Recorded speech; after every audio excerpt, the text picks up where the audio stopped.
Topik 2, Kurikulum Merdeka oleh Husnul Khotimah dari SMP Negeri 3 Demak. Tujuan dalam mempelajari topik 2 mengenai kurikulum merdeka. Yang pertama adalah pemahaman terhadap kurikulum dan pembelajaran. Yang kedua, murid sebagai pusat pengembangan kurikulum. Yang ketiga, pembelajaran berdasarkan prinsip pembelajaran paradigma baru. 4. Struktur pembelajaran mendorong murid merdeka belajar. Di dalam topik 2, kurikulum merdeka, terdapat 2 modul. Modul yang pertama mengenai kurikulum dan modul yang kedua adalah kurikulum merdeka. Pada modul 1, kurikulum, diterangkan bahwa kurikulum merupakan panduan pembelajaran pada satuan pendidikan, di mana dapat dimaknai sebagai titik awal sampai titik akhir dari pengalaman belajar peserta didik. Kurikulum itu kompleks dan multidimensi.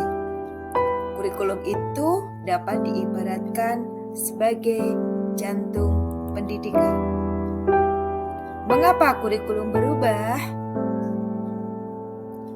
Agar relevan dengan perkembangan zaman. Kurikulum berubah agar dapat memenuhi kebutuhan belajar siswa. Kurikulum berubah agar dapat menyiapkan generasi masa depan yang visioner. Mengapa kita perlu adaptasi terhadap perubahan kurikulum? Kurikulum dirancang oleh pemerintah pusat. Namun, peserta didik memiliki kebutuhan yang berbeda-beda sesuai dengan lingkungannya. Maka dari itu, satuan pendidikan perlu melakukan adaptasi kurikulum dalam pelaksanaan pembelajaran sesuai dengan konteks dan karakteristik peserta didik. Modul yang kedua mengenai kurikulum merdeka.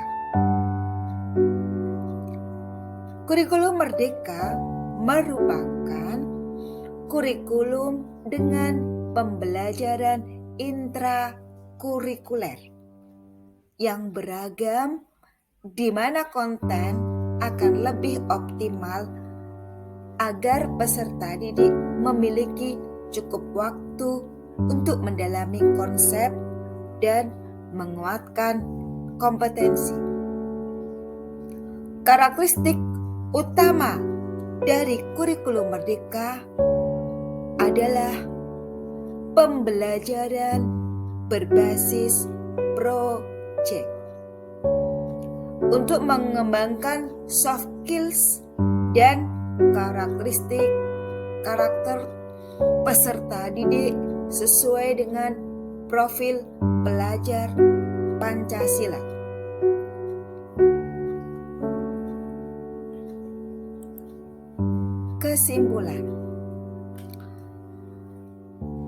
Kesimpulan yang pertama, kurikulum perlu mengalami perubahan sesuai dengan perkembangan zaman.